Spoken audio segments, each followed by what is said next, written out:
I shall then make an introduction to the book called The Confessions of St. Augustine. I wish you to consider, with respect to what I have to say today, the following proposition. The proposition is that from the point of view of the culture in which we live, the culture which drives our minds,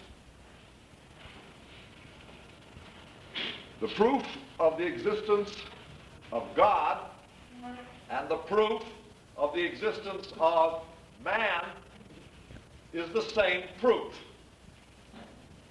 That is to say,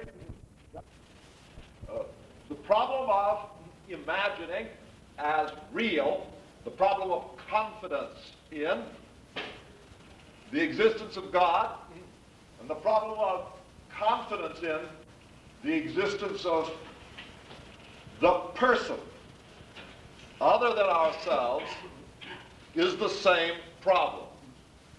St. Augustine's Confessions treat questions which arise when the mind contemplates God and questions which arise when the mind contemplates the existence of the person and therefore the possibility of love in the same way. When Augustine asks questions about the nature of God and about the relationship of God to himself, he is, in effect, asking questions about the relationship of his self to other persons.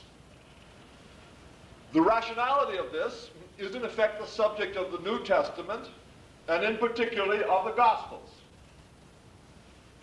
In the Gospels, God, who was in the Old Testament invisible and without stories and prior to the world, in the New Testament, God, who was in the text which the New Testament reads, invisible and without stories, becomes a person.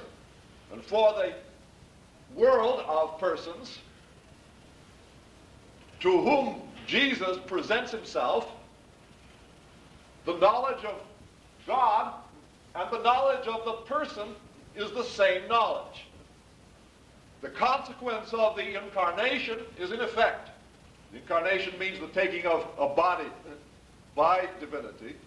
The consequence of the incarnation, the taking of a human form by divinity, is to make all problems relating to God problems such as persons have in relating to one another. If you can relate to Jesus, the person who appears in Jewish space, wandering the roads in the ambiguous status, not merely of a mortal person, but of a artisan, a middle-class mortal person. If you can solve the problems of acknowledging the humanity of this stranger, who is divinity, then you can solve the problems of that arise in the confrontation of and acknowledgement of both God and man together. The New Testament redescribes the problem of the relationship to divinity, that is to say, the source of being and the truth of its nature, as a problem of human relationship and human love.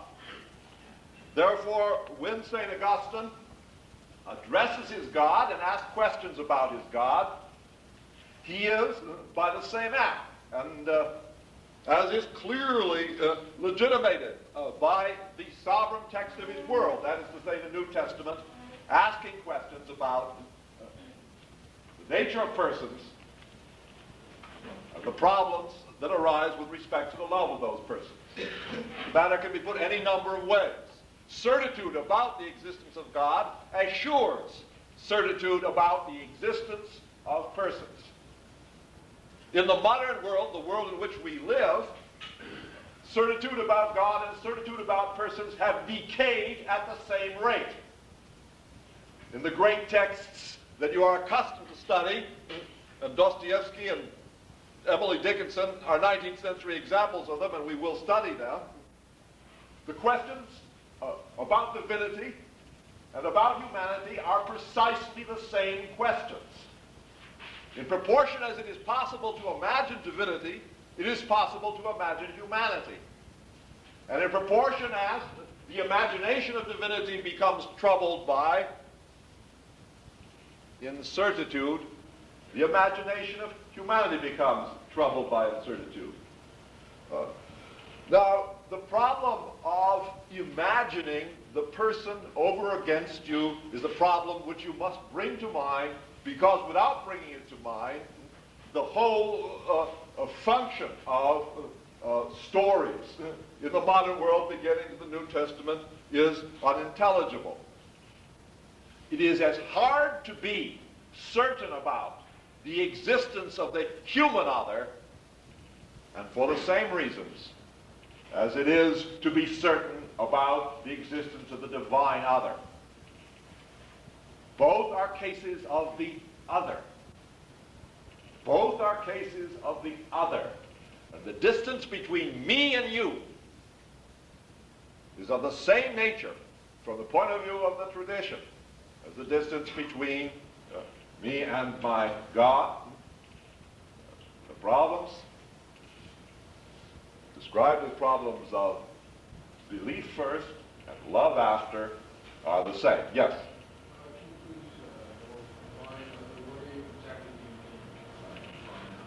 The definition of divinity, whether in Homer or in Bible, turns upon the notion of otherness.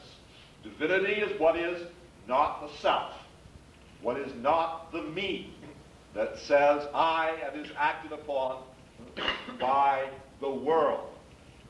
Problems of relationships of all kinds are between the same, me, and the other. In the story about Achilles, when in the 5th book the mist is wiped from Diomedes' eyes and he sees what there really is to see in the world, what he sees is difference. The difference between the man and the God. And difference is the mark, as it were the threshold of otherness. That is, which is not the self. The same sense in which I am not you.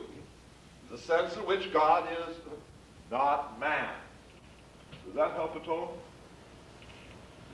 What is the function of discourse or communication? Why am I speaking to you? It is because there is an asymmetry between my knowledge of what I mean and your knowledge of what I mean. Now, it is precisely that asymmetry, that difference which drives discourse, for example, which gives evidence of the otherness of ourselves, one to the other. Why, in the ancient world that we have studied, some of us together, and that all of you have studied in some sense, is there a scarcity of objects?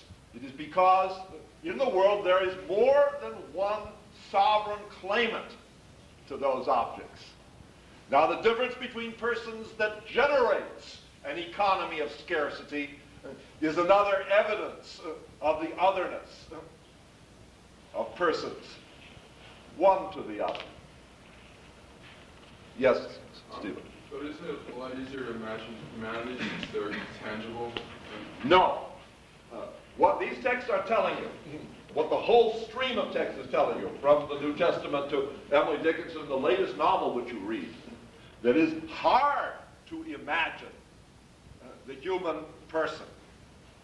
That the very body by which you feel you are assured of the presence of the human other is not evidence for the existence of that other, but evidence of the absence of that other, is really the burden of these texts.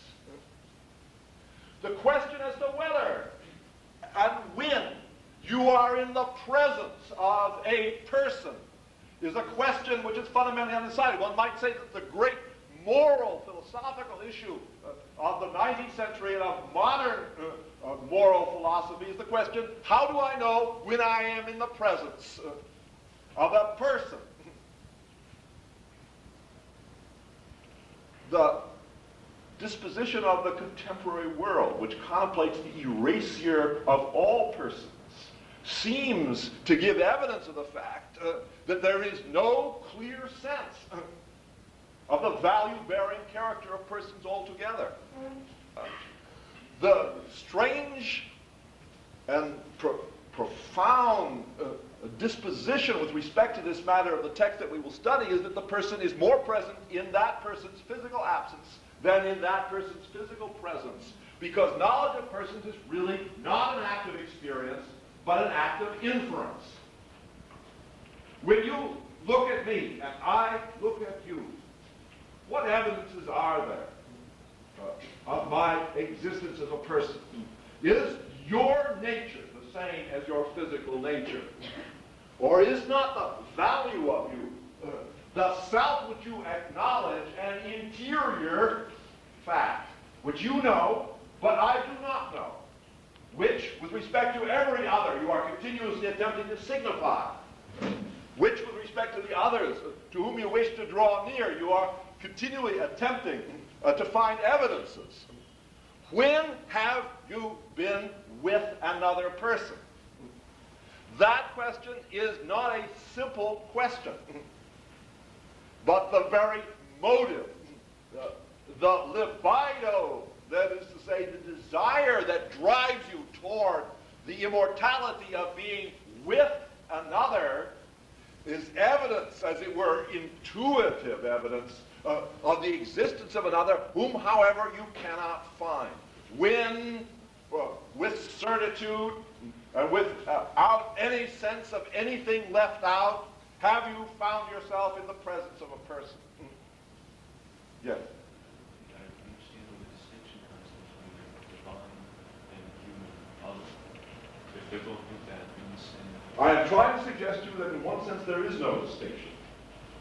That discourse about divinity and discourse about humanity in terms of the question of the nature, existence, and accessibility of divinity and humanity is the same discourse.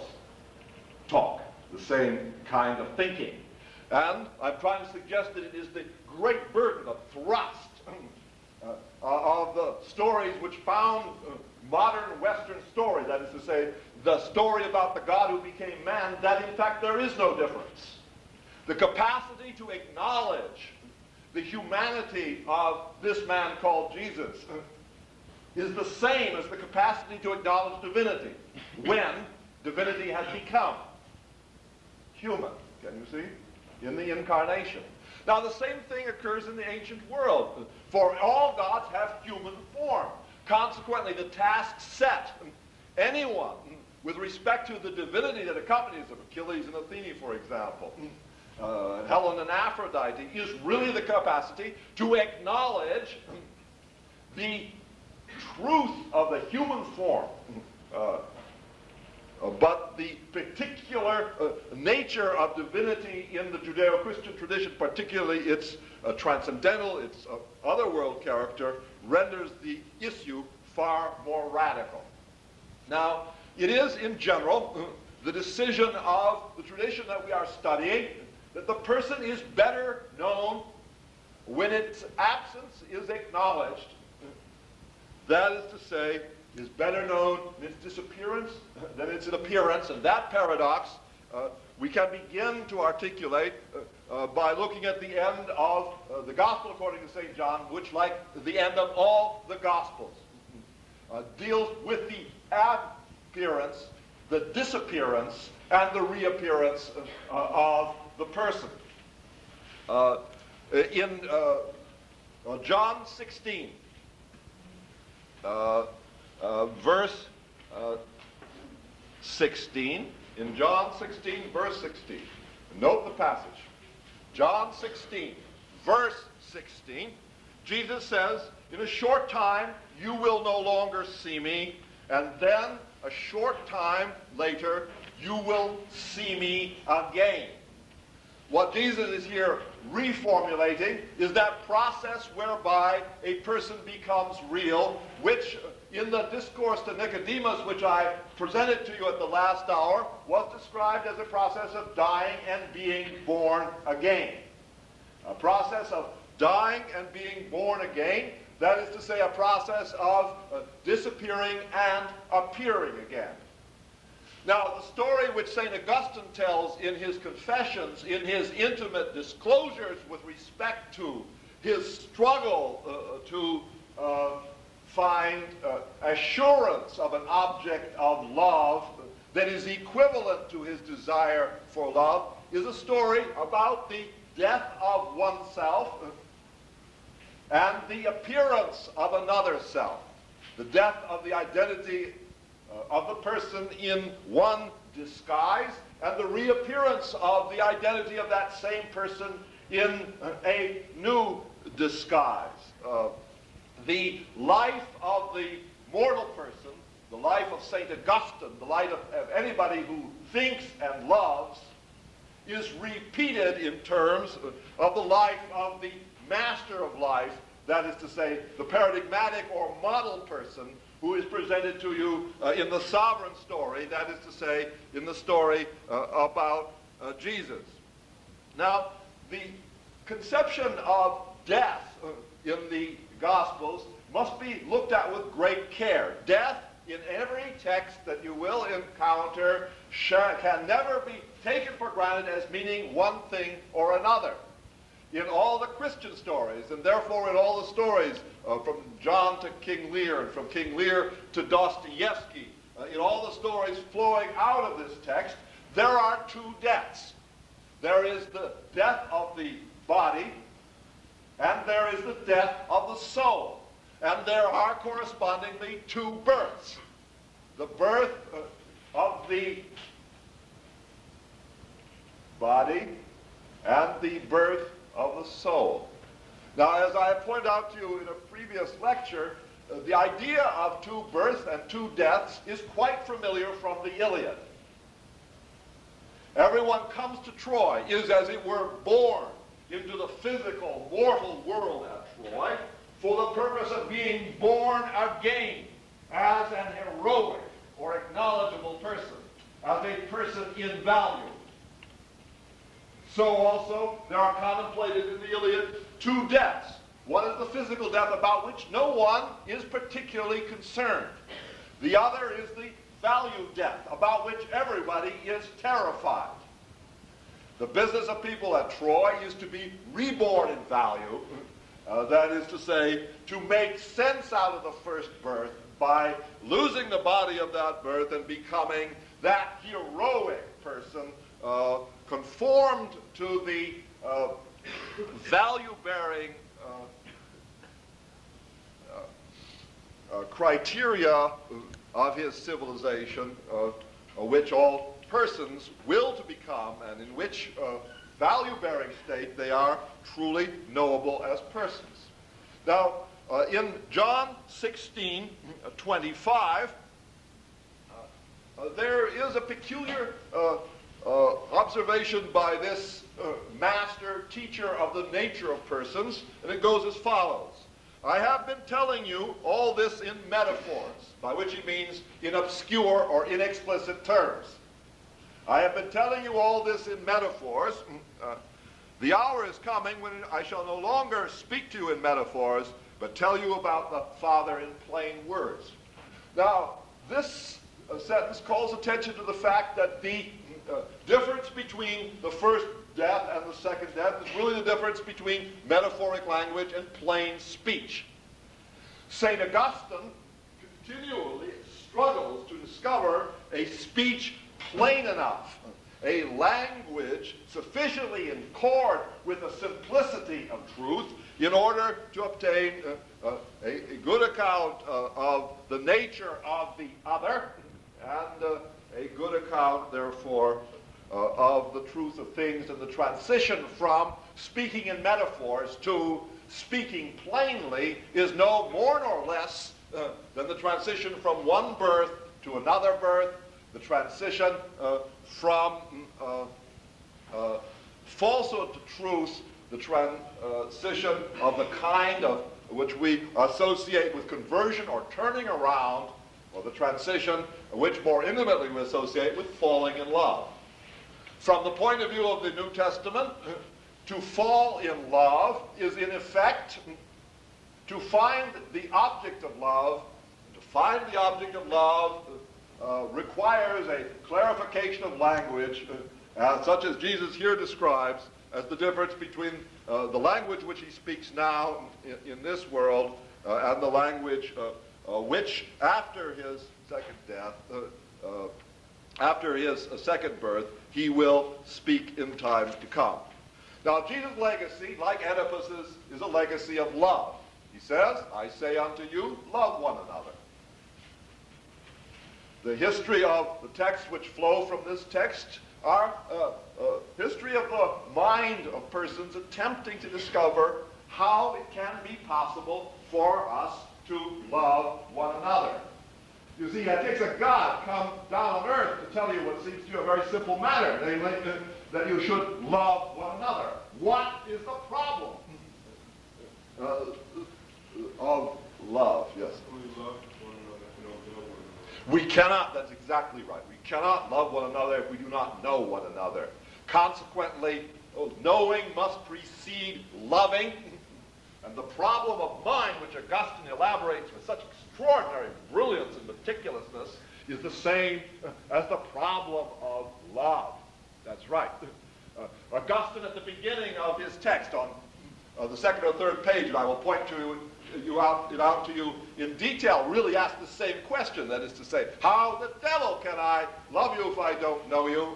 And how can I want to know you if I do not love you? The problem of knowing the object of love implicates the mind in, as it were, insoluble enigmas, but it does not diminish the fact that the problem of love is a problem of knowledge. And the nature of this knowledge is the same as the nature of our knowledge of other persons, that is to say, our knowledge of one another. When do we know a person is present with us, is that fundamental question. Now, reading these books requires an alienation from what one thinks one knows. Remember Socrates declaring that his peculiar wisdom was not to know what everybody thought they knew. And what I have tried to suggest that I have learned from Socrates and from Jesus is that the thing that I thought I knew, best, something having to do with the existence of persons, their credibility, and my certitude of them, is the thing which the text is telling me. The civilization is waking me up to know that I do not know at all. The existence or presence of other persons you can see disappear before your very eyes. Look at a person through the sight of a gun.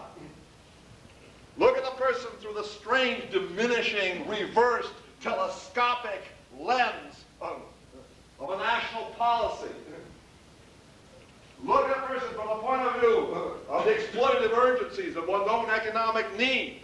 And then consider how certain you are of the existence of that person. Look at a person from a distance and then look up close, where distance is difference of class, difference of language, difference of race, where distance consists of differing covenants and relationships. And ask yourself whether you know that person is present or not, or get up very close in any moment of love and ask yourself where the person you love is, and whether he or she are the fragmentary evidences of the gesture or the garment or the gift. This question, as it were the bottom of the questioning, which it seems to me that Socrates wakes us up to, is the question, when do we know a person is present with us? And the need to know by mind is driven by the very criticality of the predicament. Now, Jesus dies on his cross, and all of those whom he taught, the most intimate, and those who heard him from afar, all of them are set the task of remembering that he existed, and none of them can do so. He dies and passes into his second life, which in these texts is called the resurrection. And do not let the overfamiliar terms, or the terms disqualified as belonging to an alien civilization, diminish the urgency of the questions that are seeded into them. Because there are Dostoevsky's questions, there are William James' questions, there are questions that arise at every moment in personal economic relationship, a private and public relationship. The question, how do you know a person's present? Now, the intimate disciples of Jesus, the guys who had the graduate seminar, the ones who were deeply involved with him, close to them, more conspicuously than all the others to whom he spoke, simply cannot pass the examination. The examination is quite simple. It requires only one kind of knowledge, that is to say, the capacity to continue to know that there was such a person. He dies and he reappears. Now, the issue of all the issues that are involved, the 1,000 issues that are involved inside the verb to believe, now become a question. Now, there is no locus for the word believe in the texts that you have read and I have read prior to the New Testament. In the Greek world, it's just pointless to believe in the God, because it keeps breathing down your neck, taking you by the hair, kicking you in the ass. That is to say, the God is very close. The problem of the Iliad, the problem of Sophocles, is not the distance of God, it's the closeness of God. There is no point in believing in something that keeps jabbing you in the ribs with the elbow.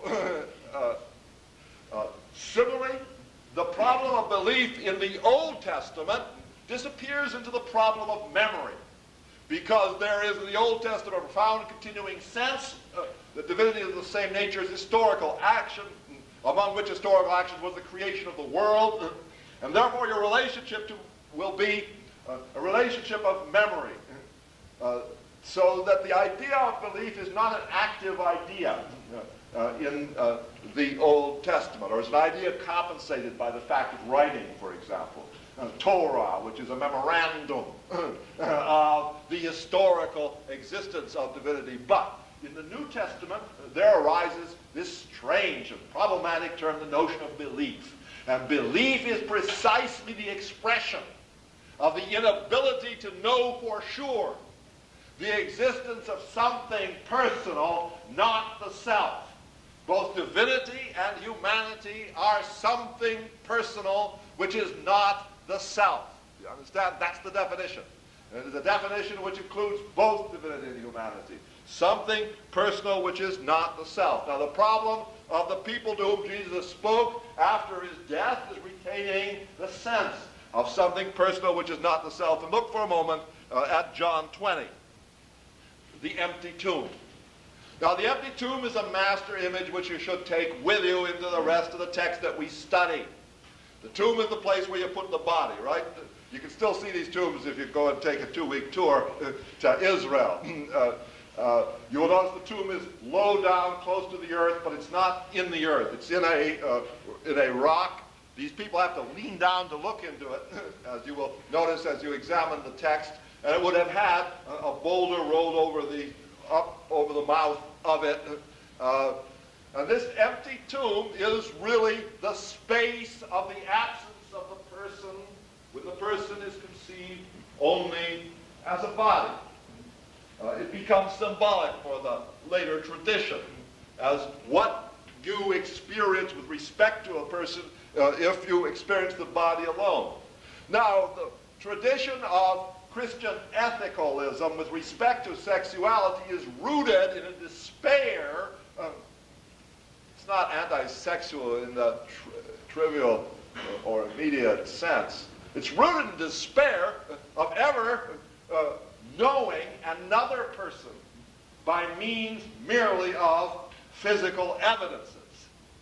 The body of the merely physical person is here allegorized as the empty tomb. And it is precisely the discovery that the body in itself is empty, or that the body in itself sets us the task of imagining, that is to say, believing in, the central or true person, the person whom we really love, that drives the Western tradition to put the body in question. And yet, all that happens in the New Testament and St. Augustine and all the texts that follow us happens in a physical world, as the style of the text makes plain. It was very early on the first day of the week and still dark. It's always some time of day, some ratio of relationship between the speaker and the sun. Remember, in the ancient world, when you ask what time it is, you don't look at your digital watch, right, to answer the question. You have to figure out what your relationship is to the whole cosmos to figure out what time of day it is. You've got to look at the sun. You've got to make a calculation of the slant of light. And, when you ask the time of day in the ancient world, you're asking really, where are you standing in the universe? You're asking a question that cannot easily be answered by looking at your wrist or plunging in your bosom or whatever. Wherever I keep my watch, you keep your watch. Yes. We don't all do it the same way. It was very early on the first day of the week. It was early in the morning. Now, this earliness in the morning, this waking up to consciousness. Remember in Socrates' Phaedo, if you read it, begins in the morning when you wake up. This is a little story, this John 20, about waking up. You'll see it in Dante. You'll see it even in Dostoevsky, where it's damn hard to get up. Student life. Waking up in the morning. It was early, the first day of the week. It's still dark when Mary of Magdala, that's a little place on the shore of the Sea of Galilee, now just one house, she saw that the stone had been moved away from the tomb and came running to Simon Peter and the other disciples, and the other disciple, the one Jesus loved. Note that one. They have taken the Lord out of the tomb, she said. And Mary is deeply concerned. For Mary of Magdala, in the mind in which she first appears in this scene, the person and the body are the same. So that the empty tomb means the absence of the person. Now, what must occur in this short passage is what we are kind of call a conversion, a turning round from one conception of what is the object of love to another conception of what is the object of love. That is what's been demanded throughout. Remember when Athena took Achilles by the hair and put one of the yellow, remember he has yellow hair, she appears behind him, he doesn't see her, takes him by the hair, she turns round. Turning around is a conversion. Conversion means to turn around. It turned round from an orientation which implies one conception of the object of love to an orientation which implies another conception of the object. After all, we're told to love one another, and the question is, love what?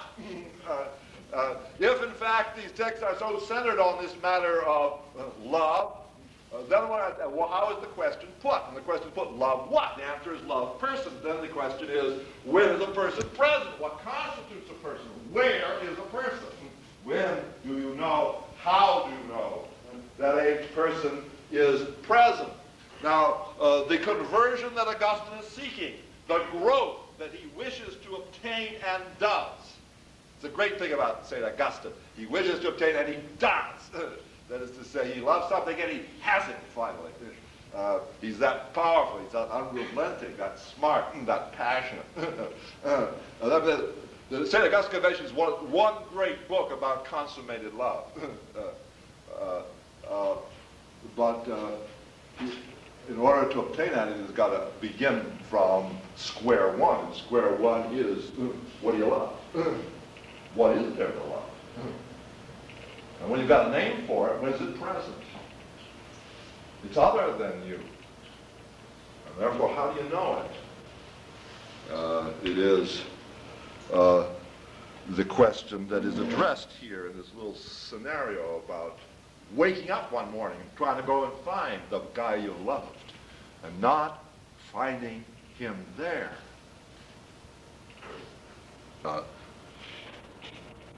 She said, and we don't know where they have put him.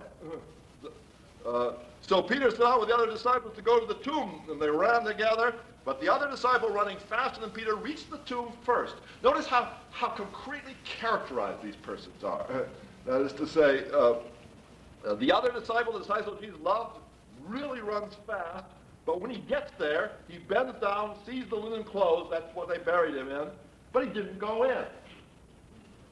Then Simon Peter, who was slower, he's depicted sort of fat, so that he doesn't get there. He doesn't get there as quick as this young guy. And he went right into the tomb. That was his nature. And he saw the linen clothes on the ground and also the cloth that had been put over Jesus' head, the head of the corpse. This was not with the linen clothes, but rolled up in a place by itself. Notice how concrete, how specific that was. Apparently there were two heaps of cloth, not one. Why give attention to this, the specificity of this matter? It has something to do with love. It has something to do with knowledge. Then the other disciples who had reached the tomb went first. The other disciple, that's the guy who ran quick and then stopped, who had reached the tomb first, also went in, and he saw and he believed. Now, what did he come to know? Belief is a form of knowledge. It is a form of knowledge about how other persons really are. The empty tomb sets the mind the problem. It's the converting problem. It's the crucial question about what is. It places the question before you in a drama which puts the terms as, where is the person? Is the person in presence in the sense of physical presence? Or is the person always, when truly known and loved, a form of absence? Now, belief for this disciple whom Jesus loved, the guy who wrote this book, as we're told, in the last 2 lines of the John Gospel. The conversion of this guy takes the form of the capacity to acknowledge that it is in the absence of the body, in the emptiness of the tomb, that the person is present. Now, when the Jews set out after Exodus, in order to make their way to the Promised Land, they carry with them an ark, the Ark of the Covenant, in which in one form or the other is found, imitated in both Jewish and Christian synagogue and churches. And in this ark, what was there? Nothing. What was in the Holy of Holies, the Temple of Solomon? Nothing. Or if there was something, it was the Word. And why do you have words? Because things are not present to hand. Words are themselves marks of absence. So when we're told in the beginning of the Word, we're told in the beginning was in some sense absence. Where there are words, the things are not present. You write letters because she's, or he is, skiing. Right? Words are negotiations of absence. The empty tomb repeats the nature of a divinity, itself explanatory of the nature of humanity, which is rooted in absence of the physical body. The capacity to know the presence of the person in the emptiness of the tomb, in the emptiness of the Word, in the emptiness of the embrace, is the capacity that is here discovered, and the acquisition of that capacity is the only growth required of these persons. What one would describe conversion, or what one would describe as really knowing. Meanwhile, Mary stayed outside the tomb weeping. Remember the women whom Socrates sent away at the end of the Phaedo, weeping. Then still weeping, she stooped to look inside and saw 2 angels in white sitting where the woman of Jesus, where the body of Jesus had been, one at the head and the other at the feet. And they said, "Woman, why are you weeping?" And she really still can't get the point. She said, "They have taken my Lord away," she replied, "and I don't know where they have put him." And as she said this, she turned round, and she saw Jesus standing there, though she did not recognize him. She thought it was the gardener. And she said, "Sir, if you have taken him away, tell me where you have put him, and I will go and remove him And then Jesus says her name. This is the point. The point of the acquisition of the identity of the lover, signified by this Adamic moment, on the following problem. The problem of what God means in the text called Augustine's Confessions. Now, I observe to you that the problem of the existence of God and the problem of the existence of people, the people whom we love, the problem of belief in God and the problem of the belief in the person whom we love, is the same problem. Now, the Confessions of Augustine are like other texts that you have studied in simple ways that I wish to point out. Many of the texts that you have studied are journey texts. Some of you have read the Gilgamesh. That is a text about a man who takes a journey and sees everything, beginning as a bad king and ending up as a king whose powers and nature are suitable to the governance of a human society, a city called Uruk.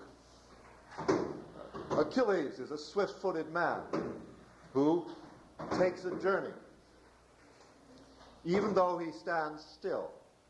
A journey measured in distance different from physical distance. A journey which first separates himself from the people whom it is his God-given power to maintain, and then rejoins him to those people. He also is a journeyer. Oedipus, who limps because his feet are wounded and were wounded by his parents at his birth, is also a journeyer. A wanderer in search of a right account of his origins, a right account of his mother and father. He also is a journeyer. Odysseus journeyed to Troy, and in the text which assigned to Homer follows upon, in narrative system, the Iliad, journeys home again to his right place, as if the Greeks in Troy were a kind of energy out of their right place, an energy which had to be returned to its home in order to become a power on behalf of the person. Orestes journeys.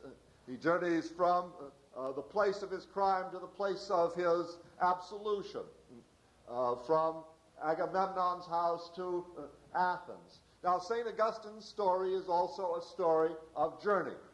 And it is also a story of journey which takes the form of a return.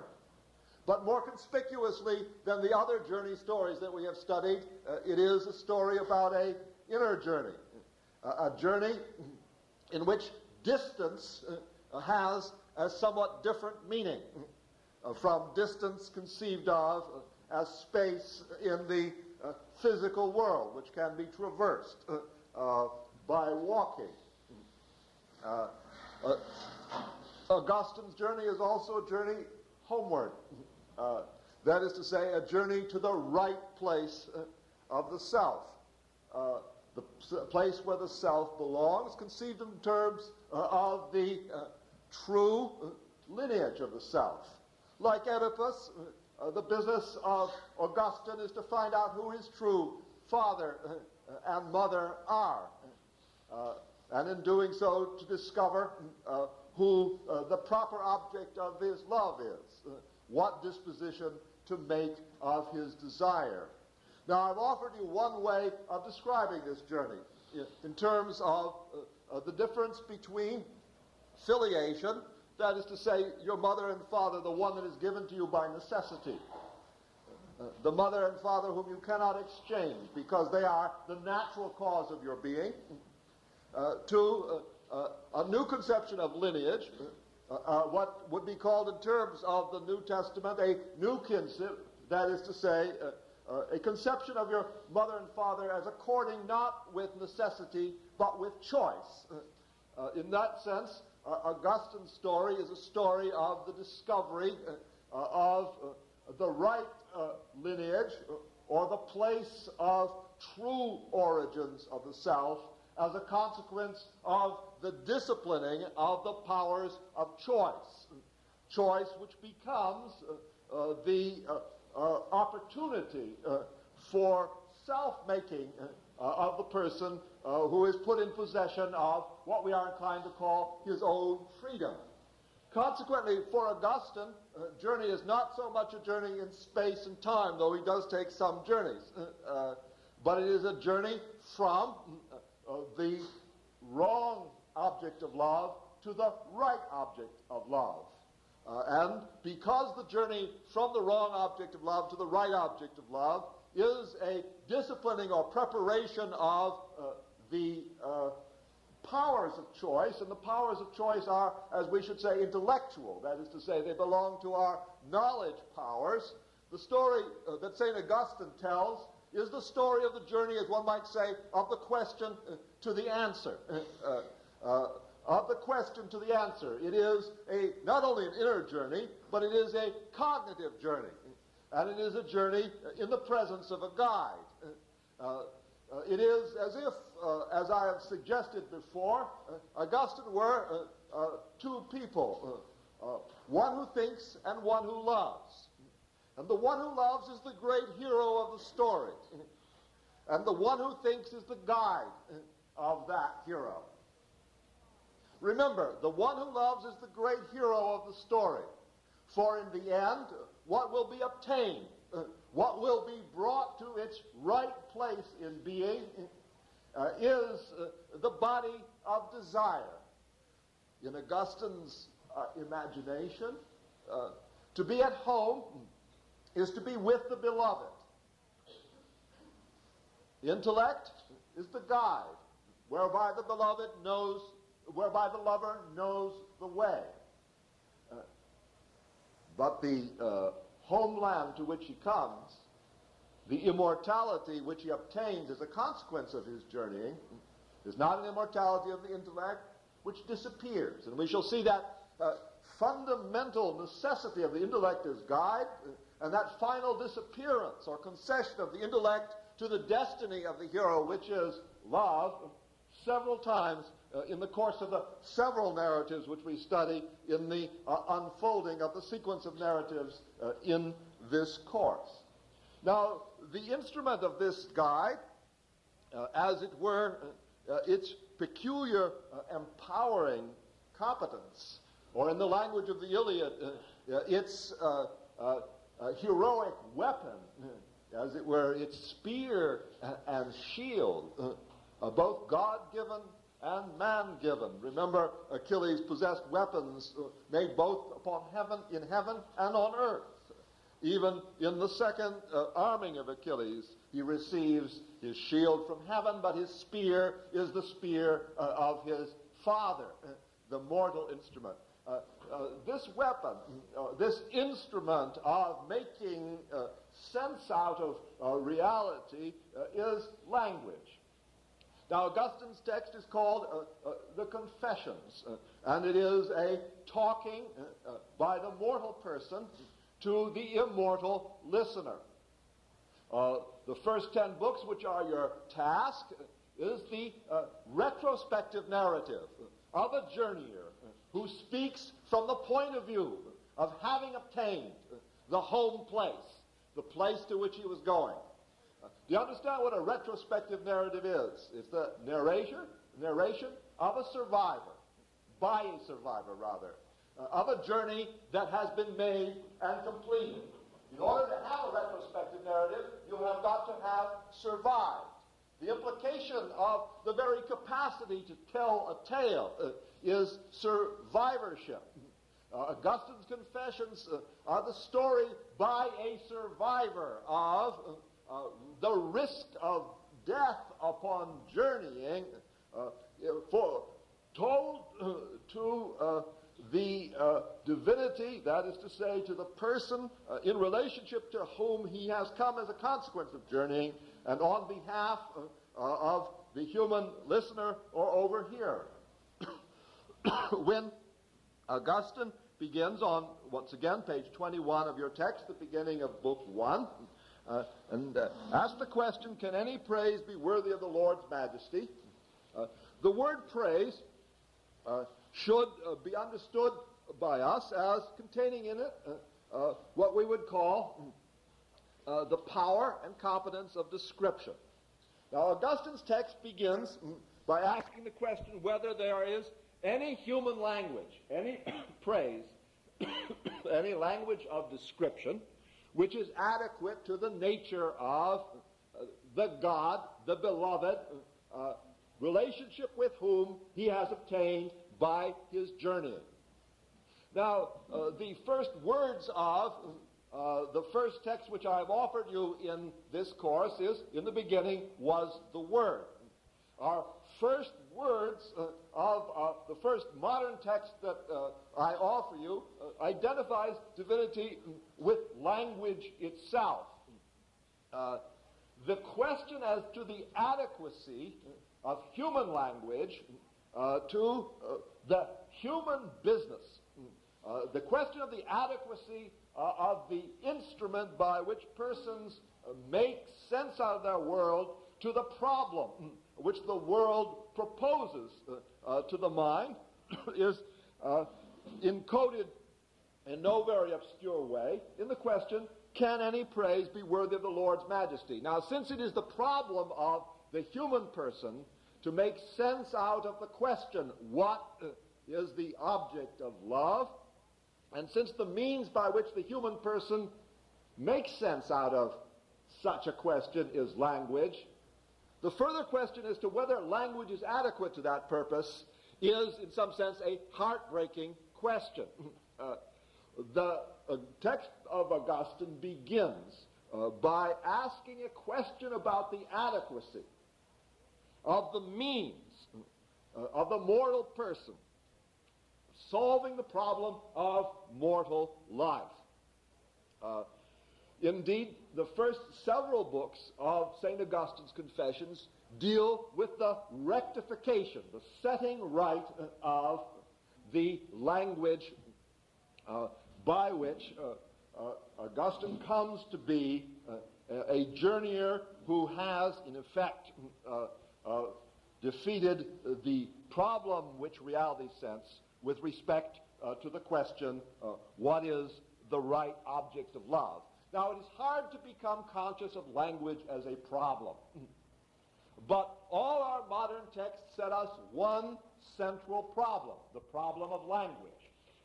Language is the guide, the guide whereby the hero, who is our love, comes to the object of love.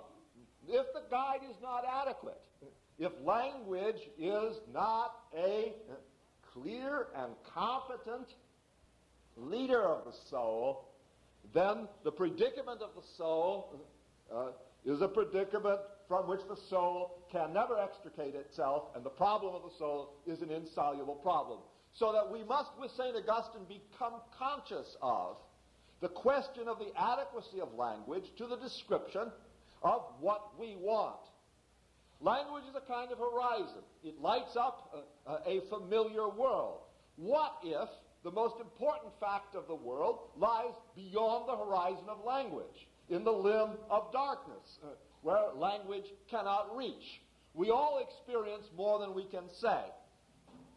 Every moment of my life, I am conscious of the inadequacy of the language which I use to describe my experience. When I'm talking to you, it's overwhelming. That is to say, I try to describe what I wish to say.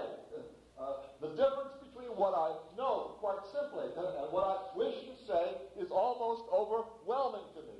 And you must become conscious of that. In effect, the common struggle of people who study together is to overcome that difference between what we all really know and what we wish to say. And every moment that you write, you struggle not merely with your inadequate abilities. No one's ability is inadequate, nor with a screwed-up education, nor with the fact that it's 4 in the morning, nor with the fact that one does not like to do assigned tasks. One struggles really with a much greater antagonist.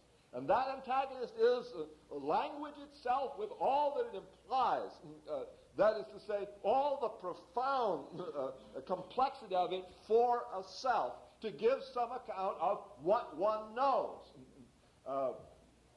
At every moment of conscious life, one is struggling to place in language the facts of the world necessary to avoid suffering.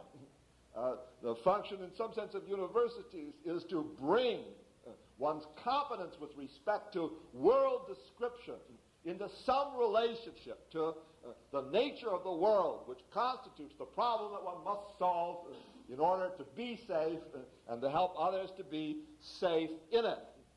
When Augustine asked the question, can any praise be worthy of the Lord's majesty, he is in effect addressing the only important fact in the universe and asking the question whether language, which he identifies here as praise, language is adequate to the business of making sense out of the only fact in the world which it is important to make sense out of.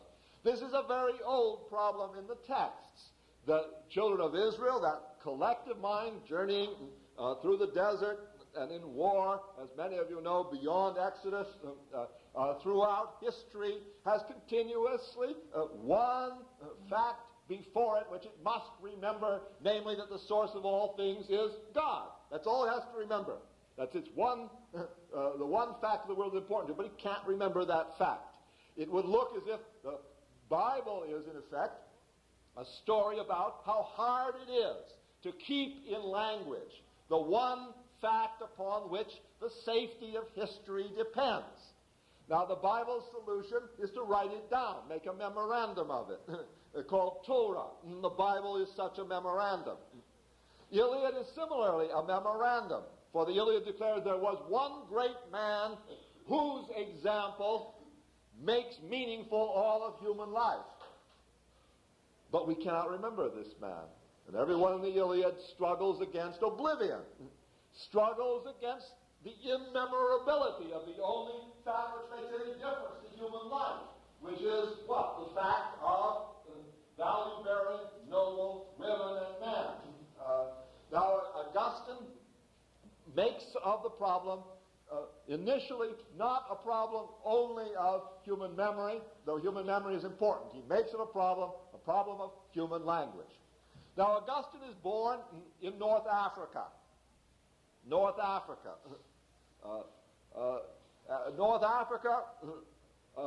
upon the shore, right, where Carthage is. And you can look at the map and see where Carthage is. He was born on the shore of a continent about which nobody knew anything. It is as if consciousness, and for Augustine consciousness is language, consciousness were, as it were, just one little bright moment on the edge, marking the edge of an enormous unknown world. And Augustine's native tongue was Latin. His native tongue was Latin. Now, Book 1 and 2 of the Confessions is the story of getting language and then discovering that language has inside it a bad state, inadequate to describe the true object of desire, and a good state, adequate to describe a true object of desire, and that the problem of choice which the mind confronts from the very beginning is the problem of choosing between or extricating from the complex badness and goodness, rightness and wrongness, adequacy to reality and inadequacy to reality of language, sorting within the mother tongue a language which will make playing to the mind the one fact against the darkness of language itself and of the complexity of reality which it is important to know. Now, Augustine, like many of the heroes that we study, has a family constellation which is dominated by a mother, Monica, right? There's a statue of her down there in Santa Monica, Los Angeles. I've never seen Santa Monica, standing on the shore of the Pacific over there, a noble woman and a very managing one, it seems to me, a woman to whom Augustine is related, as Achilles was related to Thetis, for example, as Gilgamesh, which some of you have read, is related to his divine mother. Augustine is no exception to the fact that the central person, the person upon whom meaning depends, possesses a mother who is very close to hand and who mediates between himself and divinity, as Thetis lives both in the beneath and the above, you remember, and whose father is a man whose nature is scarcely accountable, whose relationship to truth is problematic, who is called, in effect, by a name which simply absorbs him into his role, Patricius. Now, talking to God is what confessions mean. But talking to God is not like talking to a person. How is it different? Look on page 91 of your text, that is to say, at the beginning of Book 5. Augustine, throughout this text, is trying to answer just one question, which I put to you on the basis of what seems to me as close to an essential passage of this text as one passage can be, the passage of 2:11, with which I left off before the flu got me last week. What do I love when I love you, my God? Now, confessing means talking in a serious way. For Augustine, the crisis of life depends upon talking truthfully. To talk truthfully requires a relationship to language capable of giving an account of the truth. Whereas in the Iliad, the crisis consists of preserving life upon the battlefield. In St. Augustine, the crisis is absorbed into the problem of language use, and the scene of that battle, that scene where everything is at risk, is the scene called the confession. That is to say, the scene in which one must speak truthfully. Now, as Odysseus knew very well, and Achilles is angrily conscious of Odysseus' knowledge of this, a man in a social situation, a woman in a social situation, never really speaks the truth, right? How do you know what I'm thinking? I'm thinking really bizarre things. I'm talking to you in a fairly sensible way. How is it possible for me to conceal that? Because, of course, you do not know my mind. At the same time, why must I speak to you? Because there's an asymmetry between my knowledge of my mind and your knowledge of my mind. We speak because we are not transparent to one another. We speak because we have a relationship which must continuously be mended. We speak because our very individuality continuously prevents us from cooperating in the business of making the world real. Now, when we speak to one another, we speak, as it were, from a concealment, like the Homeric bowman, whom everyone in the Iliad really dislikes, because he fights from concealment and overwhelms the heroic ethic of combat in the light. Now, Achilles hates that. He says to Odysseus, you remember in Book 9, I hate, he says, a man who says one thing in his heart and says another thing to his companion. I hate it, says Odysseus. Remember, look it up, Book 9, Iliad, like I hate the doorposts of hell. The idea of concealment or lying as, in effect, a hell is an idea we will have to look into, because we've got to traverse hell. Hell is when you not only do not, but cannot speak the truth. Hell is when you are perfectly captive of your individuality. Hell is being just yourself. Hell is being just yourself. When one acquires individuality, one acquires hell. A hell which is always a possibility, where the self is conceived of as separate from other selves. What mediates between hell and heaven is the capacity of language to mitigate the isolation of the individual self. To be in hell for Dante, to be lost or in a state of sin for Augustine is the same thing, and it consists of a deepening down of the solitude which we continuously try to mend by language, and can only by language mend that is conferred upon us at the same time that our freedom is conferred upon us. Hell is being alone. Heaven is the release from the prison of the self. The only gateway from the prison of the self is speaking.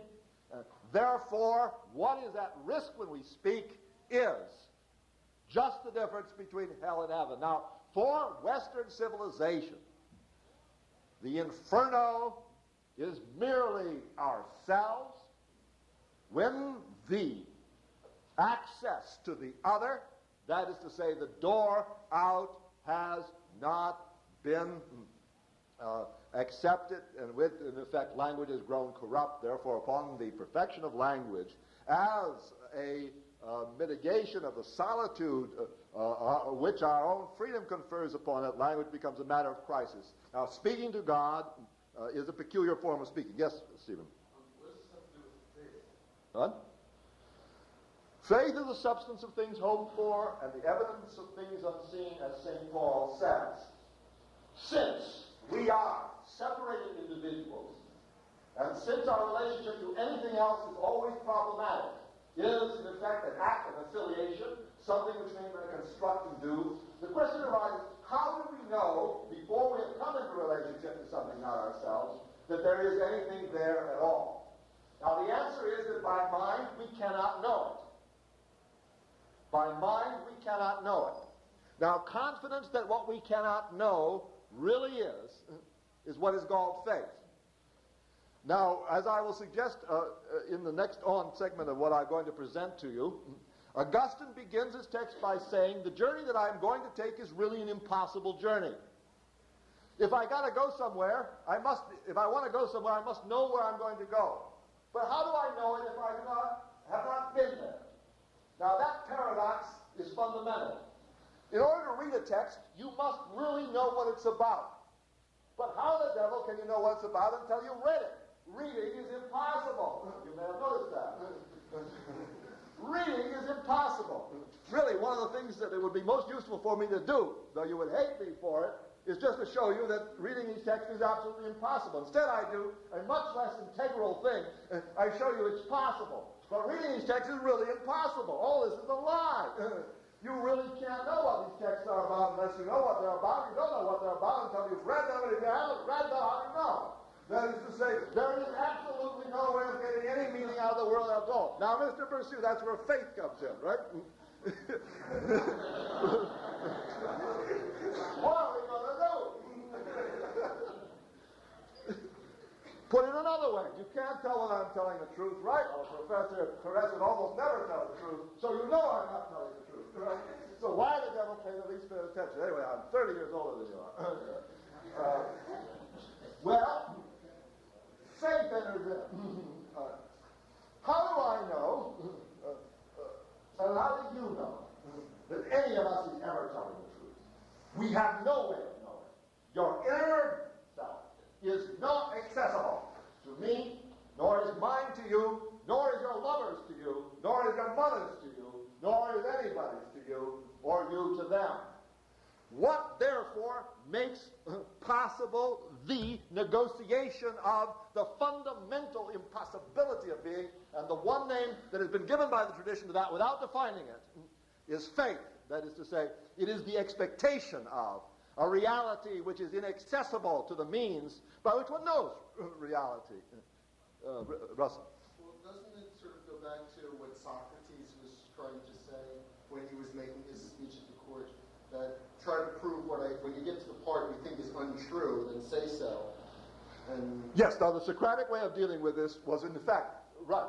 When you get to the part that you think is untrue, which you get to very rapidly, then make sure that you know what is untrue is true. And that's what I've been trying to do to you in the last few minutes, that is to say. The way of extricating reality from this bind begins by not knowing what you don't know. That is to say, if you become clear about the difficulties of being, if you really do take the journey into the desert where there is nothing, that desert which is in fact the actual state of every moment of your cognitive and personal life, if you go with Moses or Socrates in the place of not knowing, then at least you are not deluded. And the beginning of wisdom is, in effect, knowing that you are not deluded. And it is to such a place that St. Augustine comes. For example, if you keep your finger in 91 and look at page 53, and look at page 53, the end of Book 2. It is such a place that Augustine comes to at the end of Book 2. You got it? Page 53. That's the end of Book 2, right? In your text. Okay, where he says, in my youth I wandered away. That is to say, I was unable to find the path of my journey. I deserted you, my God, far from your sustaining hand, and I created of myself a barren waste. Now that is the desert phase of the journey that I think Russell is in effect pointing to, the Socratic phase, where you know you do not know. I made of myself a regio egistatis, that is to say, a place where deficit was absolute. Now it is just that consciousness of the place where deficit is absolute that brings the manna from heaven in Bible, and which is conceptualized as the space where there is no possibility of proceeding without casting ahead of knowledge that confidence in the nature of things, which is called belief. Do you understand? Thus, when Jesus declares that somebody who doesn't believe in me is certainly going to die, he is saying that because you cannot know that I am a person and not an automaton, because you cannot know that I am on your behalf and not on behalf of the other, because there is no way of establishing, no way whatsoever of establishing my humanity and therefore yours, you will die. That is to say, it's not that you will go to hell, you don't need to go there. You're there. If in effect there is not something beyond even the guide intellect, which leads you, and in fact, whereas I began by saying there's the hero who is love, and there is the guide who is intellect, there is beyond that guide another guide. And we will see this system of guides. And that guide is, Stephen, of that sort, which is what I would like to say just this moment about faith. Now, on page 91, you have the crisis of conversation, which I've tried to deepen down and explain to you as a crisis in a world where hell is a prison, and that prison is yourself, and the only way out is through language, so that the difference between life and death is the difference between a language which works, that is to say, which makes reference to what is not the self, and a language which does not. Now, say second paragraph. Augustine is saying, Arcipe sacrificium confessionem, and so forth. Accept my confessions, O Lord. But then he says, if a man confesses to you, that is to say, if a man talks intimately and seriously to you, he does not reveal his innermost thoughts to you as though you did not know them. For the heart may shut itself away, but it cannot hide from your sight. Now, divinity is that person to whom one speaks, not because he does not know you, but because he does. Under what obligation, then, does Augustine speak? Not as I speak to you because you do not know my thoughts. Augustine speaks under the scrutiny of one who knows the thoughts of the speaker. And what then is the obligation of the speaker? Why should one talk? Why should he speak this book? What's the obligation of the speaker when there is no motive to reduce the asymmetry between what I know and what you know? Why then should he speak? What is the motive for speaking that drives this book into existence then? What would be the other motive for speaking, assuming that we all speak, in effect, in ordinary circumstances under the obligation to make ourselves known, because we are not known? Yes, Steve? He's going from his thoughts, putting it into words, so he can clarify things for himself. Yes, he must put it into words, and he speaks under the obligation which arises of speaking the truth to one who knows the truth. That is to say, the question then of this speaking is whether what Augustine can declare about himself matches the knowledge which God has of him It is, in other words, a perpetual life and death struggle to tell the truth about the self. Now, that perpetual life and death struggle to speak the truth about the self to one who knows that truth already, and who therefore compares what the mortal says to the facts of being, is in effect what drives this literature into existence. From Augustine to Dostoevsky, whom Augustine resembles, and from Dostoevsky to Saul Bellow, whomever it is you read, from whoever it is you read, it is the motive of obtaining an account of the self that overcomes the obstacles inherent in language to giving such an account, that is truthful enough to release the soul from the hell, the imprisonment of its solitude and freedom, and thus to bring it into relationship. The precondition of all relationship is giving a good account of the self through language. And language, can any praise, can any language be worthy of accord with the facts of the universe? And language is a very chancy instrument, as really everybody knows.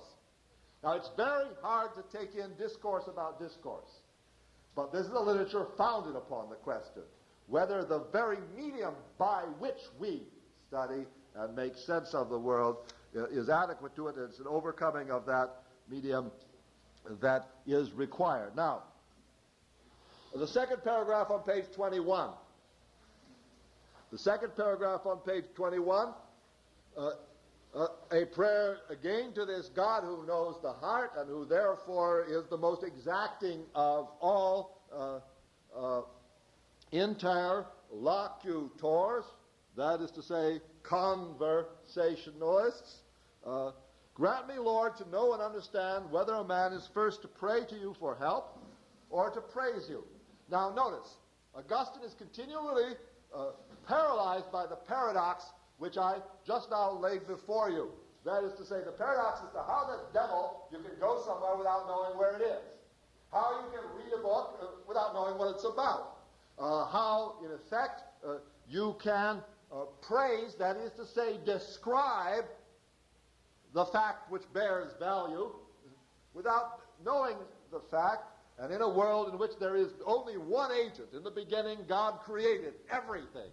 There, in the world in which there is only one agent, there can be only one source of help, so that the very fact which one must know is the only fact possession of which will enable one's knowledge.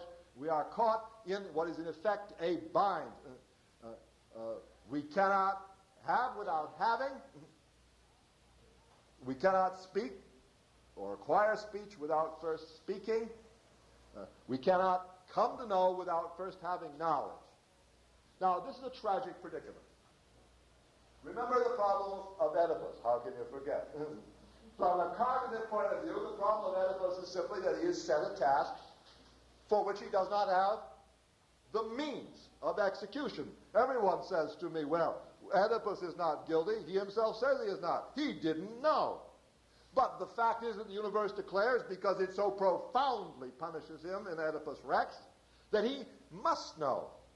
Oedipus is in a bind. He receives an oracle, and he can't understand it. The only way he could understand that oracle was to know already its meaning. Can you understand? The only way he could decipher the meaning of that oracle, you shouldn't marry your mother, is to know who his mother is. No problem with his wealth. He really wants not to marry his mother. He'd rather not. He makes an effort to go where she is not. But he cannot go where she is not unless he knows who she is. And you see that paradox everywhere in the ancient world. Odysseus is a big liar. And you really learn from Odysseus that you really can't tell a good lie unless you know the truth. Because if you tell a lie without knowing the truth, the likelihood is that you will tell the truth because you do not know the difference between truth and falsehood. There are plenty of modern stories that turn upon that, the effort to create a falsehood in the absence of knowledge of the truth. A famous story that used to be read in high school is called The Wall by Sartre, which is based in that paradox. Now, That's a tragic paradox. You are set a problem and you are not given the means to solve it. That's in effect the Homeric paradox. That's the tragic paradox, that is to say, Aeschylus, Sophocles, whatever you have read. And in Bible, that paradox is overcome how? Persons are isolated from source because they were created very late in the history of the world. Persons are set the problem of knowing source, but not given physical means to do so. What is the means that the Bible allows to overcome the tragic implications of being set a knowledge task without the means of solving it? What? The Bible itself that it gives. The Bible itself, that is to say, right. What were you going to say? Revelation, right. Revelation is the solution that the Bible gives that problem. How to turn a tragic into a comic situation. No means in Bible, no means lies inherent in the human situation. It must come from the same source as the truth which is sought. Now, the difference between, as I've often said, between tragedy and comedy is the difference between having the knowledge necessary to solve the human task before that task becomes inevitable, or having it after. If you have it after, it's tragic. Oedipus has it after. If you get it before, it's comic. Now, revelations is required in order to produce the knowledge necessary to read the world, that is to say, to acquire knowledge, before the obligation to act upon that knowledge becomes overwhelmingly urgent. Now, for Augustine, revelation is not a simple solution. It requires the working together with revelation of the human agent.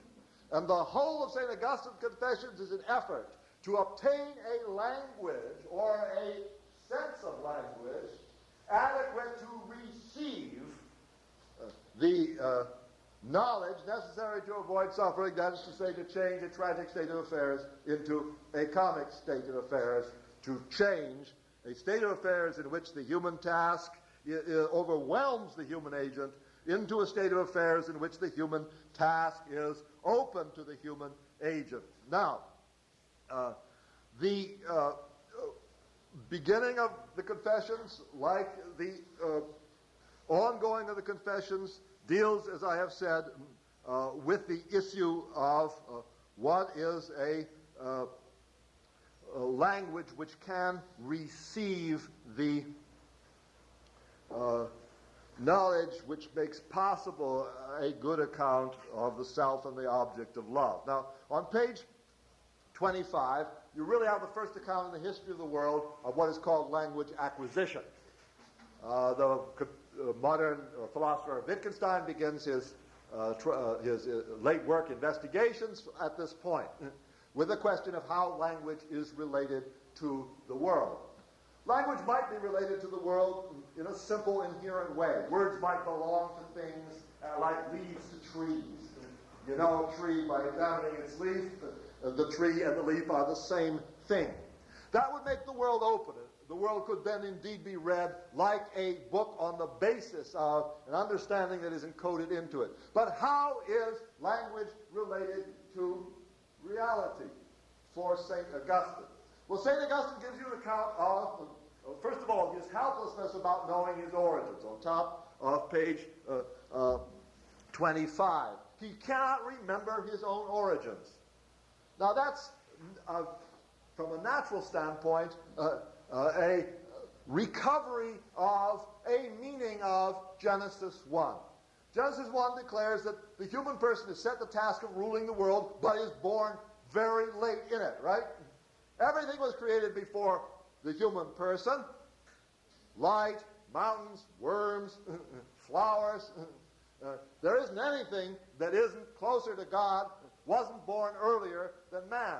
Yet man has a problem, set a task by his divinity of ruling, of giving an order to that world, and he is deprived of the means because the only basis, the only natural basis for knowledge is priority, being before, and man is later than, can you understand, comes after the world, so that the business of science of all kinds is in effect a chasing after what was set upon the track of experience in such a way as never to be overtaken by the human mind. Whether it is physics, sociology, or poetry, the business of the university is really the effort to undo the priority of the world to mind.